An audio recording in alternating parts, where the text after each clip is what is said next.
BBC প্রবাহে আপনাদের সবাইকে স্বাগত জানাচ্ছি। আমি শারমিন রমা। শুরুতেই দেখে নেব আজ কি থাকছে।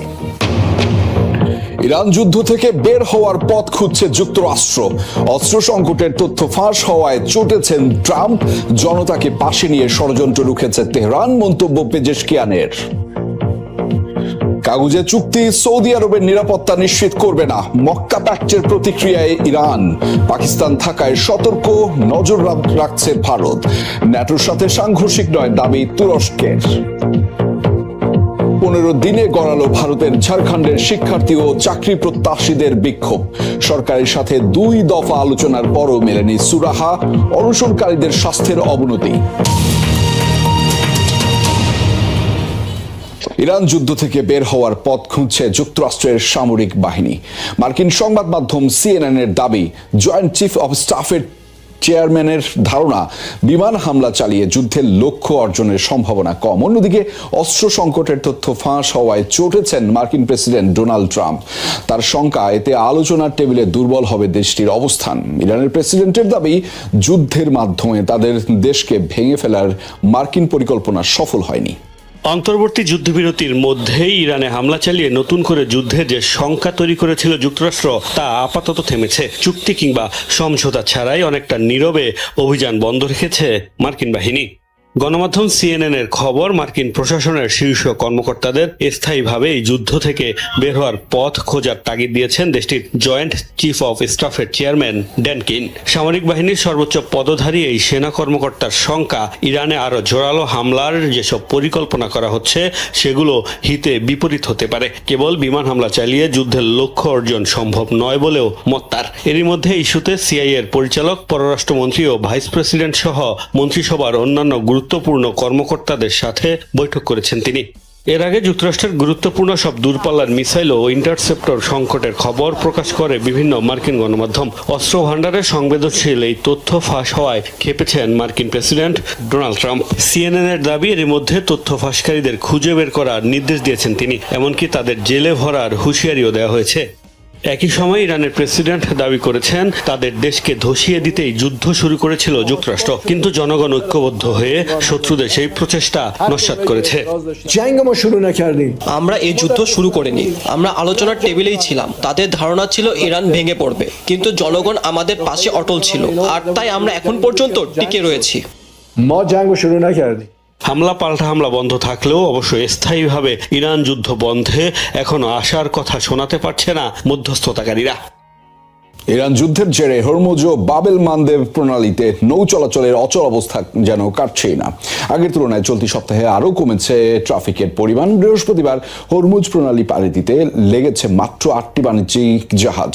মঙ্গলবার সেই সংখ্যা ছিল 15। এর আগের বৃহস্পতিবার নৌ চলাচলের সংখ্যা ছিল 12। শিপ ট্র্যাকিং ফার্ম কেপলার এসব তথ্য নিশ্চিত করেছে।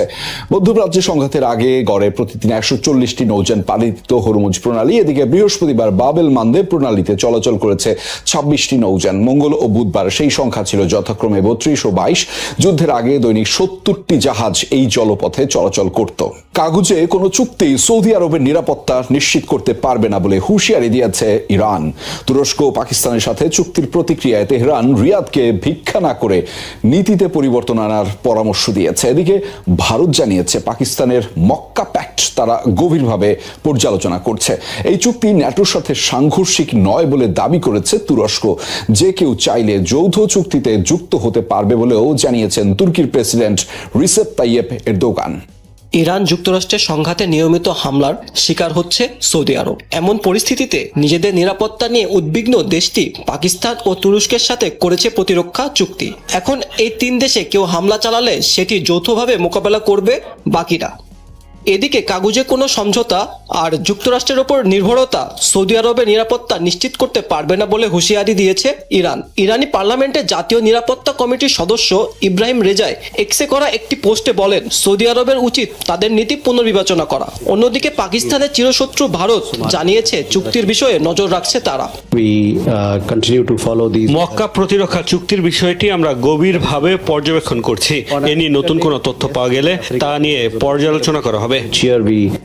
এদিকে নতুন এই প্রতিরক্ষা চুক্তি ন্যাটোর সাথে তুরস্কের সম্পর্কের কোনো বিরোধ তৈরি করছে না বলে জানিয়েছে আঙ্কারা। তুর্কি প্রেসিডেন্ট রেসেপ তাইয়েপ এরদোগানের দাবি, এই চুক্তি ন্যাটোর বিকল্প নয়, বরং তুরস্কের বিদ্যমান জোটের পাশাপাশি অতিরিক্ত সহযোগিতার একটি কাঠামো।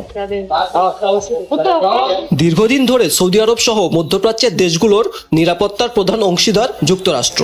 তেহরান ওয়াশিংটন সংঘাতে মধ্যপ্রাচ্য জুড়ে ইরানের নিয়মিত হামলার পর শুধু যুক্তরাষ্ট্রের ওপর ভরসা রাখতে পারছে না দেশগুলো, তাই তারা নিজেদের নিরাপত্তা নিয়ে নতুন করে ভাবছে।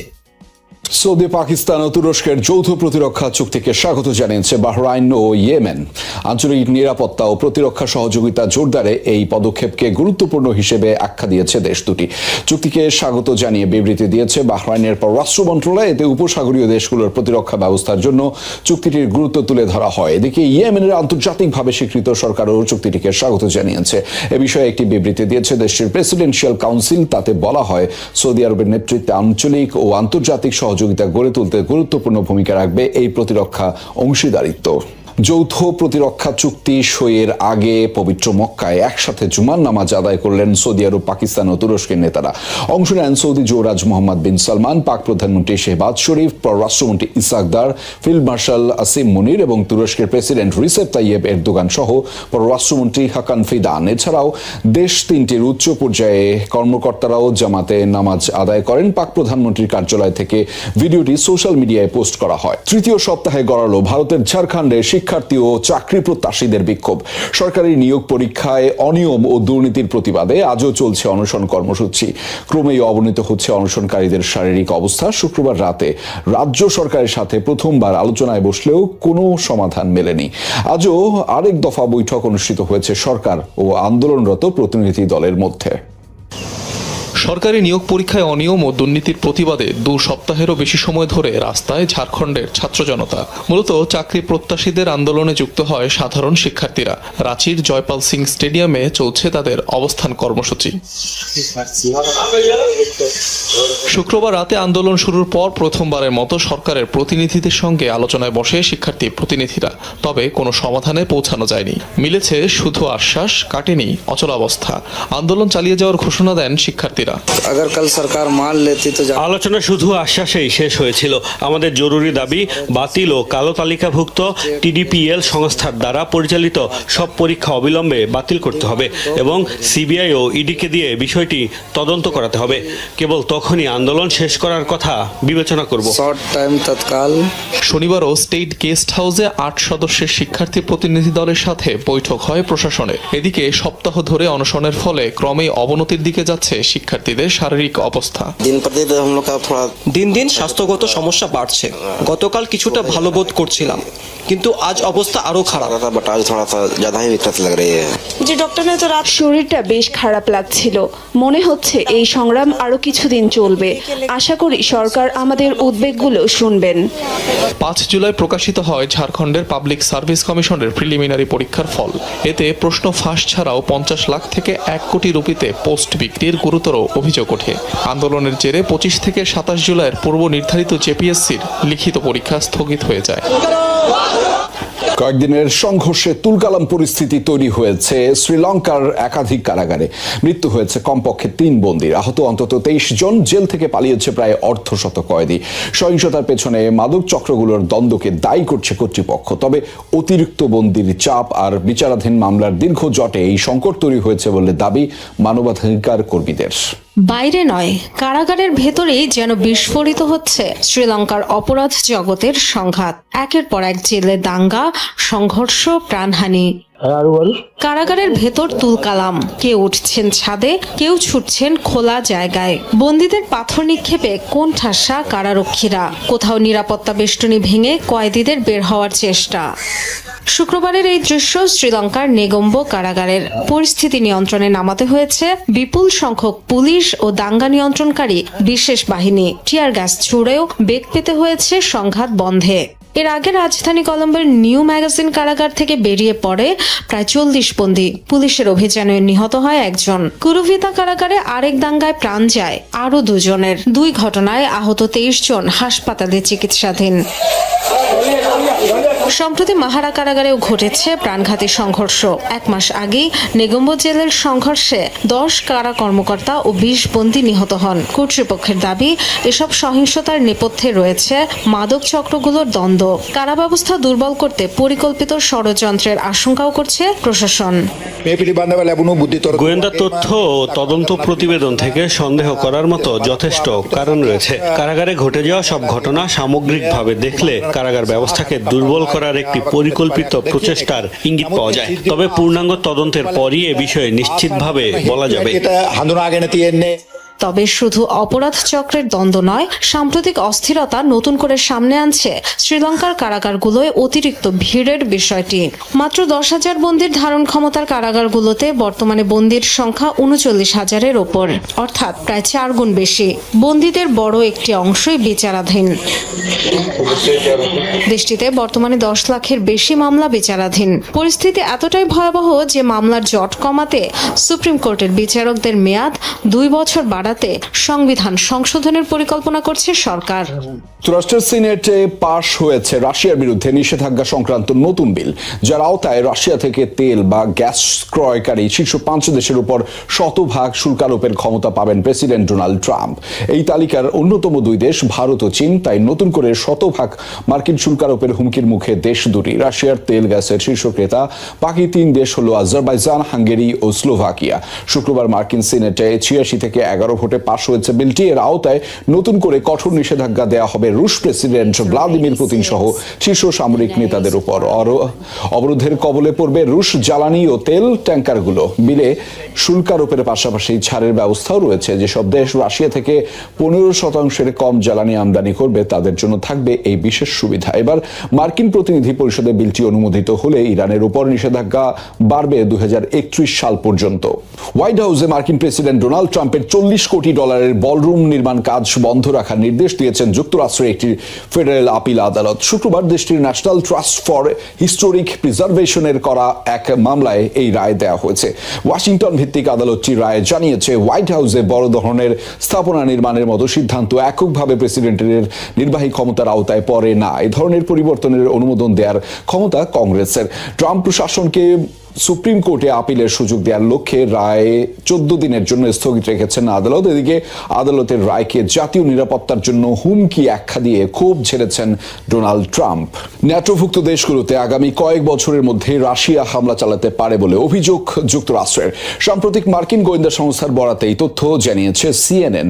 প্রতিবেদনে বলা হয়েছে, ন্যাটোর সামরিক ঐক্য ও প্রতিরোধ সক্ষমতা পরীক্ষা করতেই সীমিত আকারে হামলা চালাতে পারেন রুশ প্রেসিডেন্ট ভ্লাদিমির পুতিন। পোল্যান্ড ও বালিস্টিক দেশগুলোতে সাইবার হামলা থেকে শুরু করে হতে পারে রুশ সামরিক বাহিনীর অনুপ্রবেশ। ইউক্রেন যুদ্ধ থেকে সম্মানজনকভাবে বের হওয়ার পথ না পেলেই এমনটাই করবেন বলে ধারণা মার্কিন গোয়েন্দা সংস্থার। অন্যদিকে সম্ভাব্য যে কোনো পরিস্থিতি মোকাবেলায় প্রস্তুত রয়েছে বলে জানিয়েছে ন্যাটো। তবে এই বিষয়ে কোনো মন্তব্য করেনি ক্রেমলিন।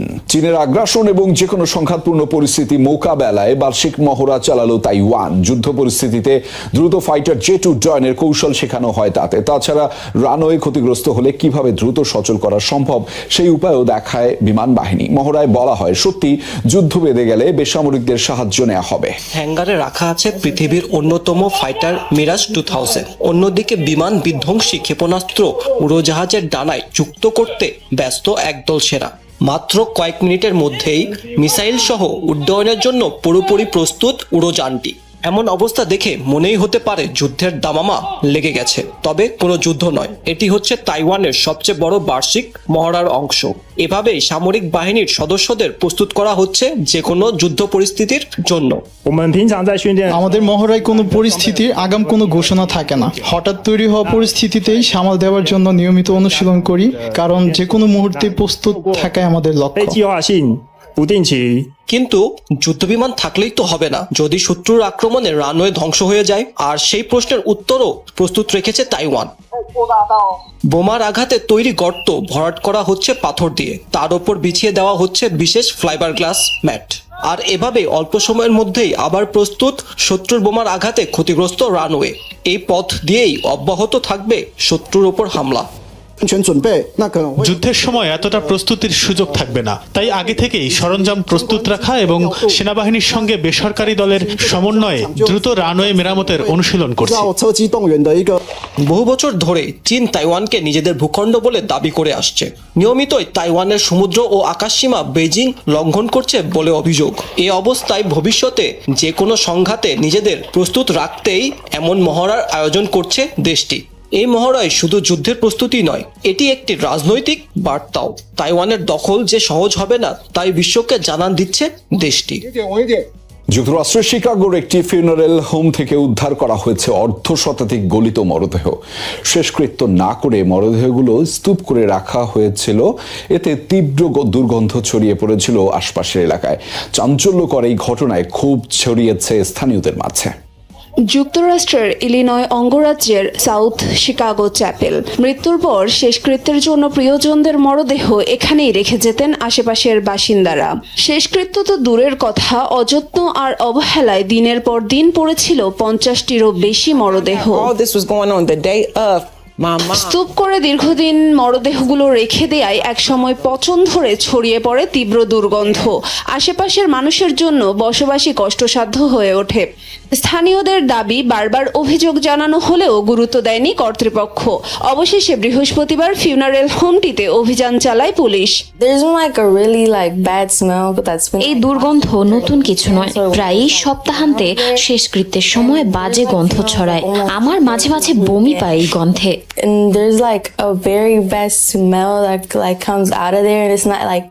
পুলিশ জানিয়েছে কোনো রকম রেফ্রিজারেশন ছাড়াই এক জায়গায় স্তূপাকারে রেখে দেয়া হয় মরদেহগুলো।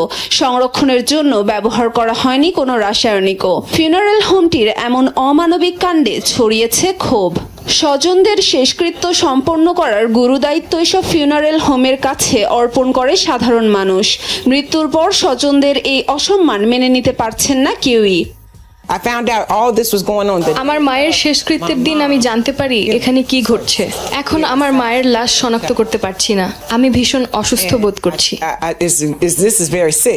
মরদেহগুলোকে উদ্ধারের পর ময়নাতদন্তের জন্য পাঠানো হয়েছে শিকাগো সিটি মর্গে। ডেড বডি শনাক্ত করতে পুনরায় ডাকা হবে স্বজনদের। এর মধ্যে ফরেনসিক ডাক্তার ও প্যাথোলজিস্টদের ঘটনাস্থলে পাঠানো হয়েছে। ফিউনারেল হোমটির লাইসেন্সও সাময়িকভাবে বাতিল করেছে কর্তৃপক্ষ। জ্বালানি তেলের শুল্ক আরোপের প্রতিবাদে পাকিস্তান জুড়ে ব্যাপক বিক্ষোভ মিছিল হয়েছে। দেশটির রাজনৈতিক দল জামায়াতে ইসলামীর ডাকে রাস্তায় নামেন হাজার হাজার মানুষ। শুক্রবার করাচির গুরুত্বপূর্ণ সড়কগুলোতে মোটরসাইকেল নিয়ে নামেন আন্দোলনকারীরা, পাশাপাশি পতাকা ও ব্যানার হাতে মিছিলও করেন হাজার হাজার মানুষ। এতে কয়েকটি প্রধান সড়কে যান চলাচল ব্যাহত হয়। একইভাবে লাহোরের সমাবেশেও যোগ দেন বহু মানুষ। রাতে হওয়া সমাবেশে বক্তব্য রাখেন জামায়াতে ইসলামের প্রধান হাফিজ নাইমুর রহমান। এ সময় সরকারের করনীতি ও জ্বালানি শুল্কের কঠোর সমালোচনা করেন তিনি। জ্বালানির উপর থেকে সব ধরনের শুল্ক প্রত্যাহারের আহ্বান জানানো হয় এ সময়। লাতিন আমেরিকায় আরও এক কট্টর ডানপন্থী নেতার উত্থান ঘটল। শুক্রবার কলম্বিয়ার প্রেসিডেন্ট হিসেবে শপথ নিলেন আইনজীবী আবেলার্দো দে লা এসপ্রিয়েলা। রাজধানী বেগোতার বদলে কালি শহরের হয় তার অভিষেক অনুষ্ঠান। বামপন্থী সাবেক প্রেসিডেন্ট গুস্তাভো পেট্রোর স্থলাভিষিক্ত হলেন তিনি। বিভিন্ন সময় ফিলিস্তিনিদের পক্ষে জোরালো অবস্থান নিয়ে আলোচনায় আসেন পেট্রো। অন্যদিকে আবেলার্দোকে মার্কিন এজেন্ট আখ্যা দিচ্ছেন দেশটির বিরোধী দলের নেতারা। শপথের পরই সশস্ত্র গোষ্ঠীগুলোর বিরুদ্ধে কঠোর হওয়ার হুঁশিয়ারি দিয়েছেন 48 বছরের এই প্রেসিডেন্ট। ভারতের বেঙ্গালুরুর একটি বাড়ি থেকে উদ্ধার করা হয়েছে 52 বছর বয়সী এক মহিলার কঙ্কাল। ডুপ্লেক্স বাড়িতে পড়ে থাকতে দেখা যায়। কঙ্কালটিকে ধারণা করা হচ্ছে 1 বছর আগেই মৃত্যু হয়েছে তার। স্থানীয়রা জানিয়েছেন বাড়িতে একাই থাকতেন তিনি। প্রায় 10 বছর আগে তার স্বামীর মৃত্যু হয়। ক্যান্সারে মারা যায় একমাত্র ছেলেও। স্বামী ও ছেলেকে হারানোর পর থেকে এই বিষণ্ণতায় ভুগছিলেন তিনি। মেয়ে এবং জামাই থাকলেও দীর্ঘদিন যোগাযোগ ছিল না। ভারতের আসাম রাজ্যে ভয়াবহ বন্যা পরিস্থিতিতে উন্নতি হয়নি। এখনো প্রাণহানি বেড়ে দাঁড়িয়েছে প্রায় 100 জনে। গেল মাসের মাঝামাঝি শুরু হওয়া বন্যায় ক্ষতিগ্রস্ত 2 লাখেরও বেশি মানুষ। 14,000 হেক্টরের বেশি আবাদি জমি তলিয়ে গেছে পানিতে। ঘরবাড়ি ছেড়ে আশ্রয় কেন্দ্রে যেতে বাধ্য হয়েছে লাখো মানুষ। পানিবাহিত রোগে আক্রান্ত হচ্ছে শিশুসহ বন্যার্ত মানুষেরা। পরিস্থিতি পর্যবেক্ষণে দুর্গত রাজ্যটি সফর করেছেন ভারতের স্বাস্থ্য মুখ্যমন্ত্রী জেপি নাড্ডা ক্ষয়ক্ষতি কাটিয়ে স্বাভাবিক অবস্থায় ফিরতে আরো সময় লাগবে বলে জানিয়েছেন তিনি। বিশেষজ্ঞরা বলছেন বর্ষাকাল এলে এই ব্রহ্মপুত্র ও তার শাখা নদীর পানি বেড়ে যায়, আর পানি নিরসনের পর্যাপ্ত ব্যবস্থা না থাকায় প্রতি বছরই ভয়াবহ বন্যার কবলে পড়ে আসাম। ইরান মার্কিন সংঘাত গড়িয়েছে ষষ্ঠ মাসে, কিন্তু ডোনাল্ড ট্রাম্পের কাঙ্ক্ষিত পূর্ণাঙ্গ জয় এখনো বহুদূর। একদিকে বিমান হামলা স্পষ্ট সীমাবদ্ধতা, অন্যদিকে মার্কিন অস্ত্র ভাণ্ডারে মারাত্মক টান। সব মিলিয়ে তেহরানের বিরুদ্ধে চলমান সংঘাত এখন বড় ধরনের দোলাচলে। এমন বাস্তবতায় মার্কিন joint chiefs chairman general Dan কেন এবং শীর্ষ ক্যাবিনেট কর্মকর্তারা খুঁজছেন একটি সম্মানজনক প্রস্থানের পথ। সিএনএন এর সাম্প্রতিক এক প্রতিবেদন বলছে, সংঘাত আরও বাড়ানোর সামরিক বিকল্পগুলো নিয়ে হোয়াইট হাউসের ভেতরে তৈরি হয়েছে চরম উদ্বেগ। জেনারেল কেইনের মতে, স্থলসেনা না পাঠিয়ে কেবল আকাশপথে বোমা বর্ষণ করে একটি রাষ্ট্রকে চুক্তিতে বাধ্য করার কৌশল কার্যত বন্ধ। সিআইএ পরিচালক জন র্যাটক্লিফ, পররাষ্ট্রমন্ত্রী মার্কো রুবিও এবং ভাইস প্রেসিডেন্ট জেডি ভ্যান্সের মতো ট্রাম্প প্রশাসনের শীর্ষ উপদেষ্টারা স্বীকার করেছেন, সরাসরি পদাতিক সেনা মোতায়েন ছাড়া ইরানকে পুরোপুরি নতি স্বীকার করানো প্রায় অসম্ভব। অথচ ইরানে বিশাল আকারের স্থল অভিযান চালাতে চান না ট্রাম্প নিজেই, কারণ এতে প্রাণ হারাতে পারে হাজারো মার্কিন সেনা। অন্যদিকে সংঘাত দীর্ঘায়িত হওয়ায় বিপাকে পড়েছে পেন্টাগন। ক্রমাগত হামলায় যুক্তরাষ্ট্রের আকাশ প্রতিরক্ষা ব্যবস্থা ও গুরুত্বপূর্ণ গোলা বারুদের মজুদ বিপজ্জনক মাত্রায় কমে এসেছে। এতে কেবল ইউক্রেন বা ইসরায়েলকে সহায়তার সক্ষমতায় ব্যাহত হচ্ছে না, বরং উপসাগরীয় অঞ্চলে মার্কিন মিত্রদের সুরক্ষাও ঝুঁকিতে পড়ছে। ইরানের সম্ভাব্য পাল্টা হামলায় নিজেদের জ্বালানি অবকাঠামো ধ্বংস হওয়ার ভয়ে ট্রাম্পকে পিছু হটার পরামর্শ দিয়েছে মধ্যপ্রাচ্যের মিত্র দেশগুলো। ইরানের সেতু, ড্রোন কেন্দ্র বা বিদ্যুৎ কেন্দ্রে নতুন করে আঘাত হানার মতো কার্যকর লক্ষ্যবস্তুও এখন সীমিত। সামরিক বিশ্লেষকদের মতে, দেশটির জ্বালানি খাত ধ্বংসের চেষ্টা করলে তেহরানের শাসন ব্যবস্থা দুর্বল হওয়ার বদলে উল্টো সাধারণ ইরানিদের মধ্যে প্রচণ্ড মার্কিন বিরোধী মনোভাব জেগে উঠতে পারে। সব দিক বিবেচনা করে শীর্ষ জেনারেলরা এখন ট্রাম্পকে একটি বিকল্প সমাধানের দিকে ধাবিত করার চেষ্টা করছেন। উদ্দেশ্য একটাই, মার্কিন বাহিনীর সামরিক সীমাবদ্ধতা আড়াল করে এমন একটি কূটনৈতিক বা কৌশলগত পথ বের করা যা সংঘাত থামানোর পাশাপাশি প্রেসিডেন্ট ট্রাম্পকে জনগণের সামনে অত্যন্ত একটি প্রতীকী জয় দাবি করার সুযোগ এনে দেবে। মধ্যপ্রাচ্যে যুদ্ধের উত্তাপ যখন একের পর এক দেশের নিরাপত্তা হিসাব বদলে দিচ্ছে, তখন মক্কা থেকে এলো গুরুত্বপূর্ণ ঘোষণা। মার্কিন নির্ভরতা কাটিয়ে এবং ক্রমবর্ধমান আঞ্চলিক নিরাপত্তার কথা মাথায় রেখে একসঙ্গে হাত মিলিয়েছে বিশ্বের অন্যতম প্রভাবশালী তিনটি মুসলিম রাষ্ট্র, সৌদি আরব, তুরস্ক এবং পাকিস্তান। মক্কায় সৌদি যুবরাজ মোহাম্মদ বিন সালমান, তুরস্কের প্রেসিডেন্ট রিসেপ তাইয়েপ এরদোয়ান এবং পাকিস্তানের প্রধানমন্ত্রী শাহবাজ শরীফের মধ্যে অনুষ্ঠিত এক উচ্চ পর্যায়ের বৈঠকে স্বাক্ষরিত হয়েছে একটি যুগান্তকারী যৌথ প্রতিরক্ষা চুক্তি। মক্কা যৌথ প্রতিরক্ষা চুক্তি অনুযায়ী এই তিন দেশের যে কোনো একটির ওপর সশস্ত্র হামলা হলে সেটি তিন দেশের ওপর হামলা হিসেবে ধরা হবে। অর্থাৎ চুক্তিটি অনেকটা ন্যাটোর মতো। তিন দেশের যে কোনো একটির ওপর হামলা হলে অন্য দুই দেশও তার পাশে দাঁড়াবে। তবে কোন পরিস্থিতিতে কোন দেশ সামরিকভাবে অন্য দেশের পাশে দাঁড়াবে, চুক্তিতে এই বিষয়টি এখনো পরিষ্কার নয়। তুরস্কের এক কর্মকর্তা রয়টার্সকে বলেছেন, এটি পুরোপুরি আত্মরক্ষামূলক চুক্তি, কোনো নির্দিষ্ট দেশকে লক্ষ্য করে এই জোট গড়া হয়নি। এই চুক্তির সময়টাও বেশ তাৎপর্যপূর্ণ। 28 ফেব্রুয়ারি যুক্তরাষ্ট্র ও ইসরায়েল ইরানে হামলা চালানোর পর সৌদি আরব সহ উপসাগরীয় দেশগুলোতে হামলা চালায় তেহরান ও তার মিত্ররা। এতে হরমুজ প্রণালী ও লোহিত সাগরের মতো গুরুত্বপূর্ণ নৌপথে তেল পরিবহন ও বাণিজ্য ব্যাহত হয়। তাই সৌদি আরবের জন্য নতুন নিরাপত্তা ব্যবস্থা এখন আগের চেয়ে বেশি গুরুত্বপূর্ণ। তেহরান অবশ্য এই নতুন জোটকে ভালো চোখে দেখছে না। ইরানের জাতীয় নিরাপত্তা কমিশনের সদস্য ইব্রাহিম রেজাই বলেছেন, তুরস্ক ও পাকিস্তানের সঙ্গে কাগজে কলমের চুক্তি সৌদি আরবকে নিরাপত্তা দিতে পারবে না। তিন দেশের লক্ষ্য এক নয়। সৌদি আরব চায় ইরান, ইসরায়েল, যুক্তরাষ্ট্র সংঘাতের মধ্যে নিজেদের নিরাপত্তা বাড়াতে, যেখানে যুক্তরাষ্ট্র ও ইসরায়েলের সঙ্গে ইরানের যুদ্ধ পুরো নিরাপত্তা কাঠামোকে নড়বড়ে করে দিয়েছে। পাকিস্তানের হিসাব আবার অন্যরকম। 2025 সালের মে মাসে ভারতের সঙ্গে দেশটির সংঘাতের পর সৌদির অর্থনৈতিক শক্তি ও তুরস্কের সামরিক সক্ষমতা ইসলামাবাদের জন্য বড় সহায়তা হতে পারে। পাশাপাশি ইরান যুক্তরাষ্ট্রের মধ্যে মধ্যস্থতা ও যুদ্ধবিরতিতে ভূমিকা রেখে পাকিস্তান আঞ্চলিকভাবে আরো গুরুত্বপূর্ণ হয়ে উঠেছে। নতুন এই জোট সেই প্রভাব আরো বাড়াতে পারে। তুরস্কের জন্য সবচেয়ে বড় সুযোগ প্রতিরক্ষা শিল্পে। বিশ্লেষকদের মতে যৌথ অস্ত্র উৎপাদন, প্রযুক্তি বিনিময়, সামরিক সরঞ্জাম কেনাকাটা ও সেনাবাহিনীগুলোর মধ্যে সমন্বয় বাড়ানোর মাধ্যমে তুরস্কের প্রতিরক্ষা শিল্প আরো শক্তিশালী হতে পারে। শুনতে সহজ হলেও এখানেই সবচেয়ে বড় প্রশ্ন। ধরা যাক ইয়েমেনের হুতিরা সৌদি আরবে হামলা চালালো, তাহলে কি তুরস্ক ও পাকিস্তানও ইয়েমেনের সামরিক অভিযান চালাবে? আবার পাকিস্তান ভারত সংঘাত শুরু হলে সৌদি আরব ও তুরস্ক কি পাকিস্তানের হয়ে যুদ্ধে নামবে? চুক্তিতে এসব প্রশ্নের সরাসরি উত্তর নেই। বাস্তবে কোনো সংঘাত হলে তিন দেশকেই নিজেদের স্বার্থ, ঝুঁকি ও কূটনৈতিক সম্পর্ক বিবেচনা করে সিদ্ধান্ত নিতে হবে। তবে একটি বিষয়ে তিন দেশেই লাভবান হতে পারে, প্রতিরোধ ক্ষমতা। এখন তাদের উপর হামলার আগে প্রতিপক্ষকে ভাবতে হবে, কারণ হামলা হলে একসঙ্গে তিন দেশের শক্তির মোকাবিলা করতে হতে পারে। এখন প্রশ্ন, এই জোট কি আরো বড় হবে? মিশর, কাতার, সিরিয়া ও সংযুক্ত আরব আমিরাতকে সম্ভাব্য সদস্য হিসেবে ভাবা হচ্ছে। তবে পথটা সহজ নয়। সিরিয়া 13 বছরের যুদ্ধের পর এখন পুনর্গঠনে ব্যস্ত। মিশর অর্থনীতি ও অভ্যন্তরীণ স্থিতিশীলতাকে বেশি গুরুত্ব দেয়। আর সংযুক্ত আরব আমিরাতের অবস্থানও সব বিষয়ে সৌদি আরব, পাকিস্তান ও তুরস্কের সঙ্গে মেলে না, বিশেষ করে ইয়েমেন ও ইসরায়েল ইস্যুতে। মজার বিষয় হলো সৌদি আরব ও তুরস্কের সম্পর্ক সবসময় এত ভালো ছিল না। 2018 সালে ইস্তাম্বুলে সৌদি দূতাবাসের সাংবাদিক জামাল খাশোগি হত্যাকাণ্ডের পর দুই দেশের সম্পর্কে বড় ধরনের টানাপোড়েন তৈরি হয়েছিল। কিন্তু 2022 সালের মধ্যে রিয়াদ ও আঙ্কারা সেই পুরনো বিরোধ ভুলে সম্পর্ক জোরদারে মন দেয়, কারণ তখন দুই দেশের প্রয়োজনও বদলে গিয়েছিল।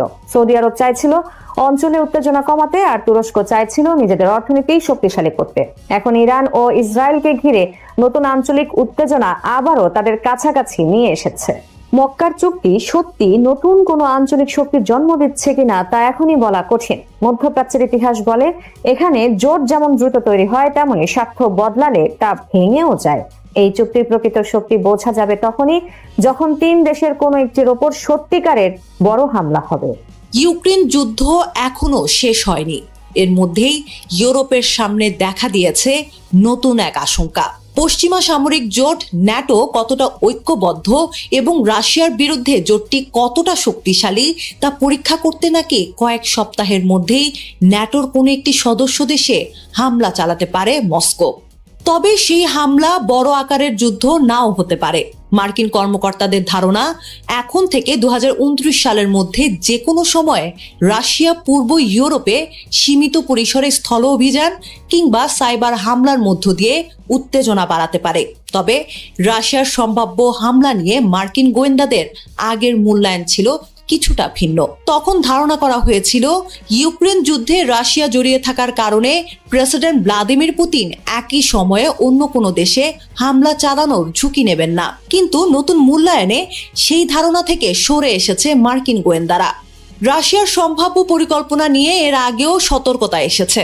গত জুলাই মাসে ব্রিটিশ সংবাদ মাধ্যম দ্য টেলিগ্রাফ জানিয়েছিল, ইউরোপীয় ও মার্কিন গোয়েন্দারা রাশিয়ার এমন একটি সম্ভাব্য পরিকল্পনার তথ্য পেয়েছে যাতে পোল্যান্ডের গুরুত্বপূর্ণ স্থাপনায় ড্রোন বা ক্ষেপণাস্ত্র হামলা চালানো হতে পারে। এমনকি ইউক্রেনের উপর দায় চাপানোর জন্য রাশিয়া সাজানো হামলা চালাতে পারে এমন আশঙ্কার কথাও বলা হয়েছিল। এরপর ইউরোপে একের পর এক ঘটনা সেই উদ্বেগ আরো বাড়িয়েছে। গত 30 জুলাই ভোরে পোল্যান্ডে একটি রুশ ক্ষেপণাস্ত্র আছড়ে পড়ার ঘটনা ঘটে। এরপর 4 আগস্ট জার্মানির লাইপজিগ হালের বিমানবন্দরে একটি বিস্ফোরকবাহী ড্রোন পাওয়া যায়। ধারণা করা হচ্ছে ড্রোনটির লক্ষ্য ছিল অস্ত্র বহনকারী একটি ইউক্রেনীয় বিমান। এ ধরনের ঘটনা ন্যাটোভুক্ত দেশগুলোর মধ্যে রাশিয়ার হামলার আশঙ্কা আরো বাড়িয়ে দিয়েছে। 6 আগস্ট লিথুনিয়ার প্রতিরক্ষা মন্ত্রী রবার্টাস কাউনাস সতর্ক করে বলেন, বাল্টিক দেশগুলোতে হামলা চালাতে ইউক্রেনে তৈরি ড্রোন ব্যবহার করতে পারে রাশিয়া। এর উদ্দেশ্য শুধু হামলা নয়, বরং ইউরোপের মধ্যে বিভাজন তৈরি করা এবং ইউক্রেনের প্রতি ইউরোপীয় সমর্থন দুর্বল করাও হতে পারে। একই দিনে যুক্তরাজ্যের প্রতিরক্ষা মন্ত্রী ওয়েস্ট স্ট্রিটিংও রাশিয়ার কর্মকাণ্ড নিয়ে সতর্ক করে বলেন, যুক্তরাজ্যের বিরুদ্ধে রাশিয়ার উস্কানির যে খবর সামনে আসছে তা বড় কোনো বিপদের সামান্য একটি অংশ মাত্র। এছাড়া স্ট্রিটিং গত জুলাই মাসে প্লাইমাউথের কাছে ইংলিশ চ্যানেলে রুশ যুদ্ধজাহাজ নিউস্ট্রাসিমির গোলাবর্ষণ মহড়ার কথা উল্লেখ করে এই মন্তব্য করেন।